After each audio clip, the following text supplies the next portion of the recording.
இல்லைங்க, ஆஸ்பத்திரியில குடுக்கற மாத்திரை தான் குடுக்கறாங்க. ஈரோட்டுல நாங்க போவோம், மாத்திரை வாங்கிட்டு வந்து. என்ன மாத்திரை? பிரிஸ்கிரிப்ஷன் இருக்கா? இருக்குதுங்கம்மா. கொடுங்க. உனக்கு ஏந்திருக்க முடியலையா காலையில? அதெல்லாம் ஒண்ணு எந்திரிப்பேன்னு. அப்புறம் 1:30 மணிக்கு ஏந்திருக்கிறது?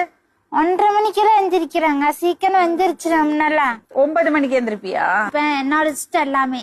அது எப்படி உன்னோட இஷ்டத்துக்கு நடந்துப்ப? எல்லாம் அவங்க அவங்க அவங்க அவங்க இஷ்டத்துக்கு பண்ணா இயங்க முடியுமா?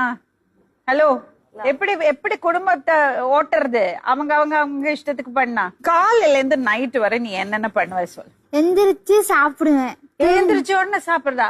எந்திரிச்சு பல் விளக்கிட்டு குளிச்சுட்டு சாப்பிட்டு தூங்கிடுவேன். அதுக்கப்புறம் போன் பாப்பேன், வீட்டு வேலையில இருந்தா செய்வேன். அளவுதான். இதை தவிர என்னால எதுவும் செய்ய முடியாது. ஏன்? அளவுதான், என்னால முடியல. தெம்பு இல்ல என் மனசுல தைரியம் இல்ல, எதுவுமே இல்ல. ஏன் இல்ல? மனசு விட்டு போச்சு. சண்டை போட்டே இருக்காங்களே. எனக்கு பிடிச்ச மாதிரி இருக்குன்னு நினைக்கிறேங்க. அதுதான் என்னோட கவலையே. எனக்கு பிடிச்ச மாதிரி இருக்க மாட்டேங்கிறாங்க. அதுதான் என்ன பண்றேன்னு தெரியல. நான் முழிச்சிட்டு இருக்கேன். இன்னமே உன்னை திட்டுறாங்களாமா? திட்டுறாங்க. யாருமே திட்டலீங்க. அப்புறம் அப்புறம் என்ன பிரச்சனை? அப்ப எந்த பிரச்சனை இல்லைங்க. அப்பா அம்மா நல்லா இருந்தா அதுவே போதும். இதை தவிர எதுவுமே சொல்லல.